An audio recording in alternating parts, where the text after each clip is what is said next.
इस कार्यक्रम के पुण्यार्जक हैं साधु सेवा ट्रस्ट। सभी गुरु भक्तों का एक ही प्रण, साधु सेवा और समर्पण। इसी भाव एवं भावना के साथ कार्य कर रहा है साधु सेवा ट्रस्ट। हम जानते हैं हमारे गुरुओं ने हमें इतना सब कुछ दिया, परंतु हमने अपने गुरुओं के लिए क्या किया, ये सवाल जरूर उठता है। देश के कई ऐसे प्रांत हैं जहां पर दिगंबर मुनियों को विहार करने में बहुत कठिनाई आती है। चौके वाले न मिलने पर विहार के दौरान आहार की व्यवस्था भी नहीं बन पाती। कई गांव व शहर आज भी ऐसे हैं जहां साधु संतों के चातुर्मास नहीं हुए हैं। इन सब को देखते हुए श्री साधु सेवा ट्रस्ट का उदय हुआ, जिससे दिगंबर मुनियों के आहार, विहार, प्रवास आदि की व्यवस्था को सुचारू रूप से बनाया जा सके, जिसके माध्यम से हमारा समाज, धर्म, संस्कृति सब सुरक्षित रह सकते हैं। क्यों न हम भी अपनी चंचला लक्ष्मी का सदुपयोग करें एवं अपने सच्चे गुरुओं की रक्षार्थ हेतु आगे आएं। योजना: परम संरक्षक 1,11,111 रुपए, वरिष्ठ संरक्षक 51,151 रुपए, संरक्षक 31,131 रुपए, आजीवन सदस्य 21,121 रुपए, सदस्य 11,111 रुपए। खाता विवरण: account name VVSP Sadhu Seva trust, bank name HDFC bank limited, account number 50200073358170, IFSC code HDFC 0001273, trust PAN card AADTV 8567E, mail ID vvspsadhusevatrust@gmail.com।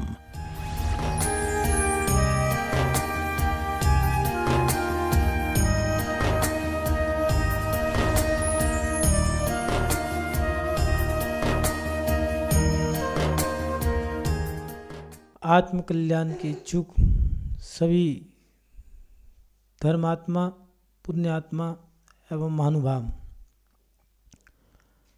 हमारे इस संसार में अगर हमें रहना है तो संसार में रहने के लिए हमारे जीवन में रिश्तों का भी एक अलग ही महत्व है। पहले हमने चर्चा करी थी कि संसार में एक ही सामग्री की आवश्यकता नहीं होती, कई सामग्रियों की आवश्यकता होती है। जैसे मोक्ष को प्राप्त करना है तो मोक्ष प्राप्त करने के लिए भी आपको एक सामग्री के माध्यम से या किसी एक वस्तु के माध्यम से मोक्ष प्राप्त नहीं होता। उसके लिए भी आपको उत्तम काल की आवश्यकता पड़ेगी। जहाँ पर षटकर्म किए जाते हैं ऐसा चतुर्थ काल चाहिए, ब्रज विषम नाराज सहनन चाहिए, समचतुर्थ संस्थान चाहिए। इसके साथ साथ उत्तम कुल चाहिए, अच्छे संस्कार चाहिए, अच्छी गति चाहिए, और उसके साथ साथ मुनि अवस्था धारण करना, तप, त्याग, संयम, बहुत सारी चीज़ें हैं। उत्तम समाधि 10 धर्म का पालन करना हुआ, महाव्रत, समिति, गुप्तियों का पालन करना, 5 समिति, 5 चिन्ह, 6 आवश्यक क्रिया, 7 विशेष, 28 मूल गुणों का पालन करना हो, उत्तर मूल गुणों का पालन करना, तप करना, त्याग करना, बाह्य और अंतरंग 12 प्रकार के तपों को करना, ये सारी चीज़ें हमें आवश्यकता है मोक्ष मार्ग को प्राप्त करने की। महानुभाव, ऐसे ही मोक्ष को प्राप्त करने के लिए सामग्री चाहिए। इसी प्रकार हमारे संसार को हमें अगर नष्ट करना है और या संसार में अगर रहना है तो संसार में रहने के लिए भी हमें बहुत सारी सामग्री की आवश्यकता होती है। रोटी, कपड़ा, मकान, यही नहीं और भी सामग्रियां हैं। प्रत्येक सामग्री का अलग अलग ही महत्व है। अगर जीवन को जीना है, इस संसार में रहना है, तो हमें रोटी, कपड़ा, मकान भी चाहिए, हमें ठाट बाट भी चाहिए, शान शौकत चाहिए, मान सम्मान प्रतिष्ठा चाहिए, और इसके साथ साथ जो हमारा घर है उसको घर को परिवार बनाने के लिए पारिवारिक सदस्यों की भी आवश्यकता है। माने कुछ रिश्तों की भी आवश्यकता होती है संसार में रहने के लिए। कभी कभी हमारे जीवन में हमसे कुछ ऐसी गलतियां भी हो जाती हैं कि हम उन रिश्तों को खो बैठते हैं। इस संसार में अगर रहना है तो रिश्तों की हमें बहुत ज़रूरत है। अकेला आदमी संसार में नहीं रह सकता। संसार से पार होने के लिए तो अकेला व्यक्ति ही चाहिए। लेकिन संसार में रहना है तो जितने जितने रिश्ते ज़्यादा होंगे उतना उतना हमारा लाभ है, और जितने जितने रिश्ते मोक्ष मार्ग में जितने रिश्ते कम होंगे उतना लाभ है। इस संसार में रिश्तों का भी अपनी अपनी जगह पे अलग ही महत्व है, लेकिन रिश्ते भी कई प्रकार के दिए हैं, एक रिश्ते नहीं है। माता पिता का हो, भाई बहन का हो, कुटुंब परिवार जो दिए हैं, चाचा चाची, ताऊ ताई, बड़ा भाई भाभी, छोटा भाई, अपने छोटे भाई बहन, इसके साथ साथ बुआ फूफा, मामा मामी, सब रिश्तों का अलग अलग महत्व है। अड़ोस पड़ोस के रिश्ते, कुटुंब परिवार के रिश्ते, गली मोहल्ले के रिश्ते, व्यापार के रिश्ते, मित्रता के रिश्ते, इन सभी रिश्तों का अलग अलग महत्व है। समय समय पर प्रत्येक रिश्ता काम आता है और संसार में रहना है तो रिश्तों की आवश्यकता भी होती है। बिना इन रिश्तों के हम अपने इस संसार को नहीं जी सकते।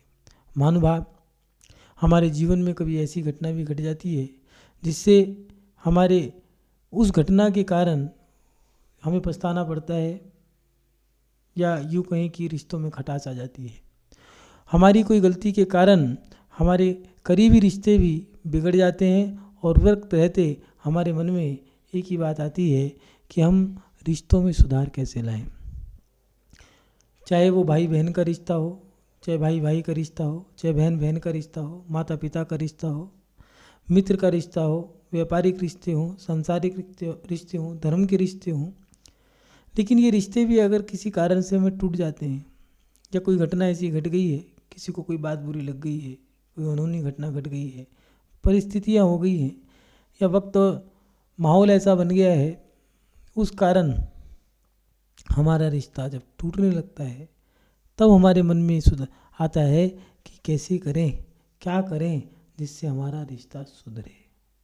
ऐसा क्या पुरुषार्थ करना चाहिए जिससे हमारे रिश्ते में बदलाव आ जाए, वो सुधार की ओर चले जाए। टूटे रिश्तों को जोड़ना बड़ा मुश्किल काम है। भाई भाई में दरार पड़ गई है। एक कहावत है, भाई भाई की लड़ाई होवे जग हंसाई। आपस की लड़ाई से जग में हंसाई होती है।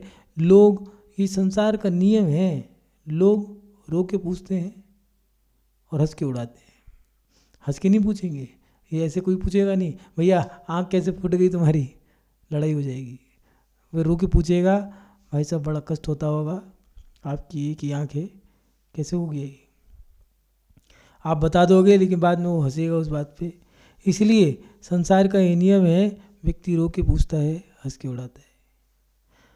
और जब भाई भाई की लड़ाई होती है तो लोगों को मिल गया, उनको तो काम मिल गया है। लोग चाहते क्या हैं, अपने घर की छुपाए रखें और दूसरे के घर की उड़ाते रहें। इसलिए अब समस्या ये आती है कि जो हमारे रिश्तों में खटास पड़ गई है, भाई बहन में, बहन बहन में, भाई भाई में, माता पिता में, पिता पुत्र में, जिन रिश्तों में, ये सांसारिक जो रिश्ते हैं, उन रिश्तों में जो खटास पड़ जाए तो हमें क्या करना चाहिए, हम सुधार कैसे करें, हम रिश्तों में सुधार लाएं कैसे। तो महानुभाव, ऐसा नहीं है, टूटी हुई चीज़ को भी हम जोड़ सकते हैं, रिश्तों में भी हम सुधार को ला सकते हैं। रिश्तों में सुधार लाने के भी कुछ उपाय ऐसे हैं, अगर हम उनको कर लें तो हमारे रिश्ते सुधर सकते हैं। ऐसा नहीं है, कर्म के क्षेत्र में, धर्म के क्षेत्र में भी कभी कभार ऐसी परिस्थितियाँ बन जाती हैं, ऐसा माहौल बन जाता है, ऐसा वक्त आता है, या ये कहें कि ऐसा कर्म उदय में आता है कि धर्म के क्षेत्र में भी रिश्ते कभी नाजुक हो जाते हैं। जैसे गुरु शिष्य का, गुरु भक्त का, गुरु भाई का, ये जो रिश्ते हैं, कभी कभार ऐसी स्थिति आई थी, भगवान से विश्वास उठ गया, तो उन रिश्तों को धर्म के क्षेत्र में या कर्म के क्षेत्र में भी जोड़ा जा सकता है, उनमें सुधार लाया जा सकता है। क्या कारण है, क्या करें हम जिससे हमारे रिश्तों में सुधार आए। तो महानुभाव, कुछ ऐसे उपाय हैं, अगर हम कुछ स्वीकार कर लें तो हमारे रिश्तों में सुधार आ सकता है। वो उपाय क्या है? पहली बात जो दी है वो ये है कि आपस में अगर रिश्ते सुधार करने हैं, रिश्तों में सुधार लाना है, तो रिश्तों में सुधार लाने के लिए आपस में एक दूसरे को समय दें। अगर हम एक दूसरे को समय देते हैं तो हमारे रिश्तों में सुधार आता है।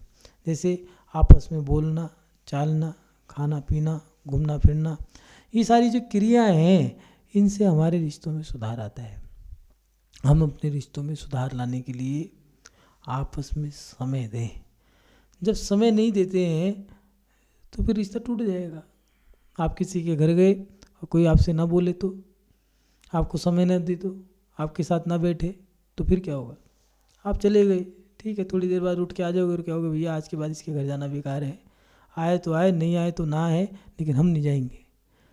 इसलिए अगर अपने रिश्तों में सुधार लाना है, आपसी रिश्तों में सुधार लाना है या रिश्तों को जोड़ना है, तो उसके लिए सबसे पहले अपने रिश्तों में समय दें। क्या? पहले सबसे बड़ी चीज़ जो है वो है भोजन। आपस में एक दूसरे के साथ भोजन करना, इससे प्रेम बढ़ता है, रिश्तों में सुधार होता है। उसके साथ आपस में बोलना चालना, आपस में बोलें। कभी कभार हम ऐसा करते हैं कि हमारा बोलना बंद हो जाता है, इसलिए हम आपस में बोलें। ये क्रिया ना करें जिससे कि हमारे रिश्तों में खटास आए। रिश्तों को बंद करने के लिए सबसे बड़ी चीज़ है आपसी मौन। रिश्तों का जो बिगाड़ है वो है आपसी मौन। इसलिए अपने रिश्तों में मौन न रखें, बोलें, आपस में एक दूसरे के साथ भोजन करें, बैठें, बोले चाले। ये सारी क्रिया आपके जीवन में लाभ देके जाएगी। इसलिए रिश्तों को अगर जोड़ना है, रिश्तों में सुधार लाना है, तो आपस में खाना पीना, बोलना चालना, घूमना फिरना, उठना बैठना, ये जो सारी क्रियाएं हैं ये आप करें। इससे हमारा रिश्ता मजबूत होता है। जब आप एक दूसरे को समय दोगे, आपस में उठोगे बैठोगे, बोलोगे चालोगे, खाओगे पियोगे, घूमोगे फिरोगे, आपसे अपने मन की बात होगी, एक दूसरे को जब समय दोगे तो रिश्ता मजबूत होता है। आज लोग एक दूसरे को समय नहीं दे पा रहे और उस कारण हमारा रिश्ता कमज़ोर है। एक दूसरे का मुंह ताकते रहते हैं, आज ये बोलेगा, अब बोलेगा, अब बोलेगा, लेकिन पता चला दिन बीत गया, रात हो गई, सो गए, सुबह हुई तो दिन शुरू हो गया है। दिन की शुरुआत में बहुत सारे काम हैं, रात हो गई तो दिन समाप्त हो गया, अब करें क्या? इसलिए रिश्ते टूटने के कारण ये भी हैं कि हम एक दूसरे को समय नहीं दे पा रहे। रिश्ते तो जोड़ लिए हैं लेकिन रिश्तों में समय नहीं दे पा रहे, चाहे वो भक्त भगवान का हो, गुरु शिष्य का हो, गुरु भक्त का हो, माता पिता का हो, भाई बहन का हो, चाहे धर्म का रिश्ता हो, चाहे कर्म के क्षेत्र में रिश्ते हों। इन रिश्तों को जोड़ने के लिए सबसे पहले हमें अपने जीवन में रिश्तों को जोड़ने के लिए समय देना होगा। दूसरी बात, अपनी आपसी समस्याओं को आपस में साझा करें। जो आपकी समस्याएं हैं, जो आपसी विचार हैं, अपने पूरे दिन की जो क्रियाएं हैं, चर्याएं हैं, जो आपने किया है, उन सबको आपस में साझा करें। पहले के लोग यही करते थे, खेत पे गए हैं, पूरे दिन काम किया, रात को आए, भोजन पानी किया, बैठ गए। अब बैठ कर के पहले बतियाना है। पुराने ज़माने के कुछ खेल भी ऐसे होते थे जिसमें आनंद भी आता था। चौसर लगा ली है, शतरंज लगा ली है, या पत्ते लगा लिए हैं, या एक वो आता था कैरम बोर्ड। चलो पूरा परिवार बैठा है, एक वो उस खेल में सब जुड़ भी जाते थे, आपस में खेलते रहते थे। और चर्चाएं भी कैसी होती थी, आज क्या हुआ, आज कोई आया था क्या, क्या हुआ, क्या किया पूरे दिन में, क्या खाया, किसी ने परेशान तो नहीं किया, और बच्चों तुम्हारी माँ ने तुम्हारा ध्यान रखा, तुम्हारे लिए क्या बनाया था। इससे बच्चे भी सतर्क हैं, पिताजी हमारे लिए कितना ध्यान रखते हैं, हमारे लिए कितना सोचते हैं, हमारे बारे में कितना विचार करते हैं। इसलिए हमें भी अपने पिताजी का ध्यान रखना चाहिए। पिताजी दरवाजे पे दस्तक नहीं दे रहे हैं और वो आ गए हैं, किसी मित्र से बात कर रहे हैं, बच्चे उठ करके दौड़ के चले गए, पिताजी आ गए, पिताजी आ गए, अभी दस्तक नहीं दी। इतना ध्यान रख रहे हैं बच्चे, क्यों? ये प्यार बड़ा है, रिश्ता मजबूत हुआ है, क्योंकि हमने आपस में जो बातें हुई थी, चर्चाएं जो करी हैं, उससे हमारा रिश्ता मजबूत होता है।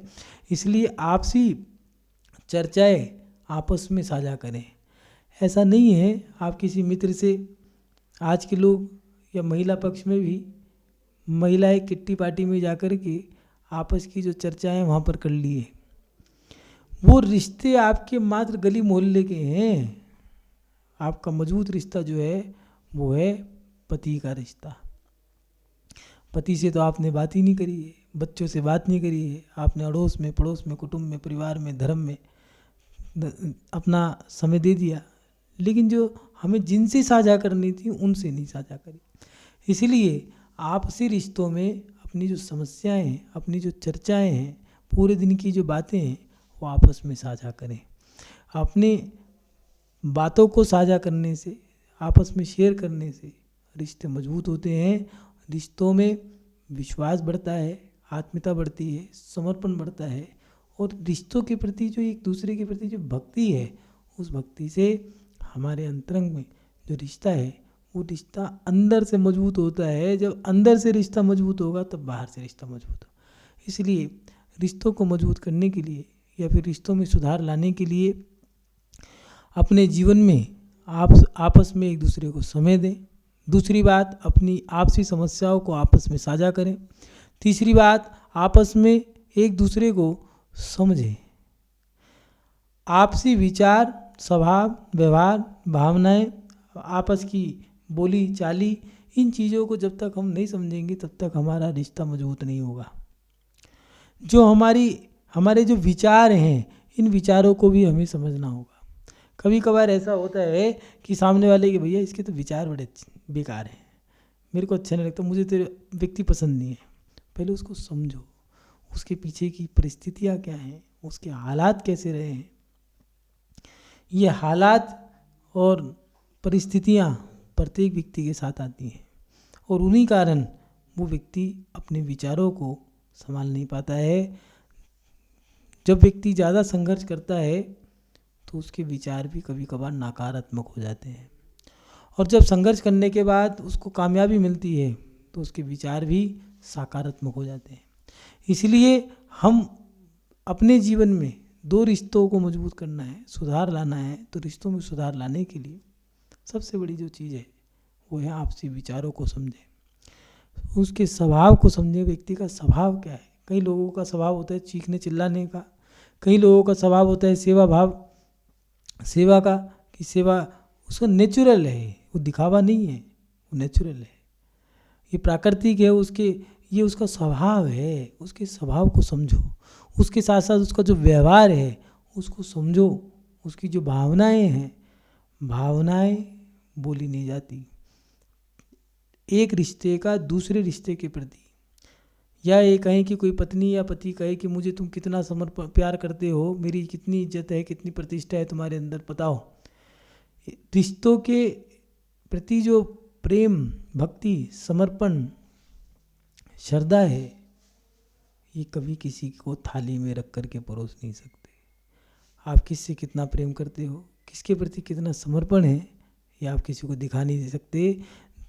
आप कोई कहे कि मैं अपना सीना फाड़ करके दिखा दूं हनुमान जी की तरह, भैया उन्होंने दिखाया था, उन्होंने दिखाया होगा, लेकिन आप ये नहीं कर सकते। सीना फाड़ दोगे तो अंदर शरीर के अंदर का मल ही दिखेगा, बाकी कुछ नहीं दिखेगा। इसलिए अपने जीवन में अगर रिश्तों को मजबूत करना है तो रिश्तों में सुधार के लिए एक दूसरे को समझें। आज व्यक्ति एक दूसरे को समझ नहीं पा रहा है, रिश्ते तो जोड़ते जा रहे हैं। मोबाइल के अंदर दुनिया भर के ग्रुप हैं और उन ग्रुपों के अंदर पता नहीं कितने लोगों को जोड़ लिया है, लेकिन उन लोगों को आपने समय भी दिया और उन ग्रुपों के माध्यम से नई टेक्नोलॉजी जो आपने यूज़ कर ली है, इस्तेमाल कर ली है, लेकिन उन सुविधाओं को इस्तेमाल करने से कहीं ऐसा तो नहीं मोबाइल से जुड़ने से आपका रिश्ता जो है, मोबाइल तो आपके नज़दीक आ गया और जो रिश्ते हैं वो आपके दूर हो गए। इसलिए आपसी रिश्तों में अगर सुधार करना है तो सबसे बड़ी चीज़ है आपस में एक दूसरे को समझें, समय दें, उनके विचारों को समझें, उनके साथ आपसी चर्चाओं को करें, अपनी पूरी दिन की चर्या को साझा करें। और सबसे बड़ी जो चीज़ है वो है आपसी विचार, स्वभाव, जो विचार हैं, स्वभाव हैं, भावनाएं हैं, और उसके साथ साथ भाषा है, बोली चाली है, इन चीज़ों को समझें। कोई व्यक्ति चिल्ला करके बोलता है भैया मुझे पसंद नहीं है, भैया उसका वो स्वभाव है, वो बनावट नहीं है, वो आपके ऊपर चिल्ला के नहीं बोल रहा है, उसकी आवाज़ ही ऐसी है। कोई व्यक्ति मान लो कोई सब्जी में घी कम डाल दिया, अरे भैया मेरी सब्जी में घी कम डाल दिया, मुझे सब्जी कम परोसी, भैया उसने आपके साथ नहीं, वो सबके साथ ही उसका व्यवहार ऐसे रहता है, वो हाथ का थोड़ा कंजूस है, उसको सहन करो, उसके विचारों को या उसके स्वभाव को समझ जाओ, उसकी भावनाओं को समझो। जब आप समझ जाओगे तो रिश्ता आपका मजबूत हो जाएगा। लेकिन आज व्यक्ति रिश्तों को समझ नहीं रहा है, रिश्तों को जोड़ रहा है। एक शादी में भैया इनको ही बुला लो, इनको ही बुला लो, इनको ही बुला लो, लोगों को तो बुला लिया, लेकिन जितने लोगों को बुलाया है उनको उतने में से 1% लोगों को भी अपने हाथ से भोजन भी परोसा नहीं परोसा, तो फिर रिश्ता मजबूत कैसे होगा? आपने भोजन नहीं परोसा, ठीक है, वो भी आए हाथ में लिफाफा दे करके चले गए। और आजकल तो ज़माना बदल गया है, नमस्कार किया उन्होंने भी नमस्कार किया, जितने का खाया उतने का ही लिफाफा दिया। मान लो 500 रुपये का खाया है तो 500 दे गए, 1000 का खाया तो 1000 दे गए। वो तो सोच रहा था कि भैया हर व्यक्ति कम से कम 1100 तो देगा ही, चलो टेंट का खर्चा इसमें से निकल जाएगा, लेकिन अब कोई नहीं दे रहा। जैसा आपका व्यवहार था वैसे ही उसका व्यवहार होगा। इसलिए रिश्ते जो मजबूत होते हैं, पहले जब शादियाँ हुआ करती थी, जो सगे संबंधी होते थे और उनके अलावा जो यार दोस्त होते थे, मित्र हुआ करते थे, वो अपनी अंटी में नोटों की गड्डी लगा के ले जाया करते थे। पत्नी पूछती थी ये क्या? कुछ नहीं, शांति से बैठ जा। फिर पूछे, जब लौट के वापिस आए, गड्डी तो ऐसी की ऐसी रख ली, क्यों भैया लेके क्यों गए थे? अरे भाग्यवान, तुझे नहीं पता, फेरों के समय पे अगर दूल्हे लड़के वाले बिदक गए तो उस समय उन्होंने कोई डिमांड रख दी, तो अपने दोस्त की इज्जत बचाने के लिए एक नोटों की गड्डी लेके गए थे। पता लगा एक नहीं, जितने भी दोस्त थे सबके सपोर्टली बांध करके ले गए थे, अगर बात बिगड़ने लग गई तो संभाल लेंगे। ये होता था रिश्तों का समर्पण, रिश्तों की भक्ति, रिश्तों में भाईचारा। इसलिए आज के समय में व्यक्ति रिश्तों को नहीं समझ रहा है, माता पिता बच्चों को, बच्चे माता पिता को नहीं समझ पा रहे। सब व्यक्ति व्यस्त हैं, बच्चे पढ़ाई में मस्त हैं, माता पिता कमाने में व्यस्त हैं, और इस व्यस्तता के कारण हमारे पास पैसा तो आ गया, लेकिन पैसा आ गया है, बाकी कुछ नहीं आ पाया। आपने बड़े से बड़ा मकान बना लिया है, फार्म हाउस ले लिया है, बंगला ले लिया है, पैसा भी इकट्ठा कर लिया है, लेकिन पैसा और मकान खाओगे क्या? अरे दो रिश्ते अगर मजबूत हो जाएं तो एक दूसरे के दुख दर्द में काम तो आ जाएंगे। मरने के समय पर या फिर अंत समय में वैद्य भी ये कह देता है कि भैया दवा नहीं, दुआ काम करेंगी। दुआ देगा कौन? उन दुआओं को लेगा, इकट्ठा कैसे करेंगे? लेने वाला भी तो चाहिए। कैसे? वो जो रिश्ते हैं वही किसी की सेवा करके, दान दे करके, परोपकार की क्रिया करके, भाई साहब आप ये भोजन करो, और इस भोजन को करने गरीबों को भोजन दे करके, मेरे मित्र बीमार है उसके लिए आप दुआ दो कि मेरा मित्र ठीक हो जाए। और जब 1 से 2 से 100 से लेके 1000 तक सभी जीवों पर दया करते रहे, परोपकार की क्रिया करते रहे, उसका फल ही मिला। डॉक्टर कह रहे भैया कोई चमत्कार हो गया, यहाँ तो ये तो होना ही नहीं था, ये तो साइंस के इतिहास में ये रिकॉर्ड बन गया, ये तो कोई चमत्कार हो गया। क्या चमत्कार हो गया? ये तो बचना ही नहीं था। लेकिन कैसे बच गया? वो मित्र कह रहा है किसी की दुआ काम कर गई। इसलिए हमारे मरण के समय में भी रिश्तों की आवश्यकता होती है। संसार में अगर रहना है तो बिना रिश्तों के नहीं जी सकते। अगर अपने रिश्तों में सुधार करना है तो आपको इस बात पे ज़रूर ध्यान देना होगा। रिश्तों में सुधार करने के लिए आपस में एक दूसरे को समय दें, समझें, जिससे कि आपस का रिश्ता मजबूत हो। और महानुभाव, अंतिम बात जो है, रिश्तों में सुधार के अवसरों को ना छोड़ें। अगर आपके जीवन में रिश्ता मजबूत करने का अवसर आया है तो उसको छोड़े ना। जैसे कई समय ऐसे आते हैं, लौकिक या फिर धार्मिक अवसर आते हैं, जैसे कोई त्यौहार आ गया है, उस त्यौहार के माध्यम से सभी लोग एक साथ आएंगे, बैठेंगे, बोलेंगे, चालेंगे, भोजन करेंगे उस समय। या फिर धर्म के त्यौहार भी आते हैं, जैसे क्षमावाणी पर्व आ गया है, या फिर अष्टानी का पर्व है, 10 लाक्षण पर्व है, उसमें भी क्षमावाणी पर्व है। तो ऐसे अवसरों को छोड़ो मत, कोशिश करो उस समय में, जब ऐसा समय आ गया है तो रिश्ते सुधार करने का अवसर बिल्कुल मत छोड़ो। अगर आपके साथ जैसे 10 लाक्षण पर्व है, 10 लाक्षण पूरा हो गया है, रथ यात्रा निकल रही है, आपने 10 उपवास किए हैं या 5 उपवास किए हैं, या फिर त्यौहार पूरा हो गया और त्यौहार पूरा होने के बाद सबको भोजन पे बुलाया है, तो उस भोजन में अपने भाई को, जो जिस व्यक्ति से आपका रिश्ता कमज़ोर हुआ है, उस व्यक्ति को भी बुला लो और बुला करके आपस में रिश्ता मजबूत करने की जो क्रियाएं हैं या सुधार करने की जो क्रियाएं हैं उनको मत छोड़ो। अपने जीवन में रिश्ता अगर मजबूत करना है तो महानुभाव जो अवसर आपको मिल रहे हैं रिश्ते को मजबूत करने के, उनको मत छोड़ना मत, क्योंकि रिश्ते बड़ी मुश्किल से बनते हैं। तुम्हारे पास रिश्ता तो है, कई लोग तो ऐसे हैं जिनके पास निभाने के लिए रिश्ते नहीं है। फुटपाथ पे जन्म लिया, फुटपाथ पे ही जीवन जिया और फुटपाथ पे ही मरण कर दिया। इसलिए अपने जीवन में रिश्तों में सुधार लाने के लिए 4 बातें आपको बताई हैं, आप उस पर ध्यान रखें। आपस में समय दें, उसके साथ साथ अपनी आपसी समस्याओं को आपस में साझा करें और उसके साथ साथ आपस में एक दूसरे को समझें और रिश्तों में सुधार के अवसर को न छोड़ें। महानुभाव पुराने लोग अब माता पिता, भाई बहन या पति पत्नी जो रिश्ते हुआ करते थे, उन रिश्तों को आपस में समझते थे।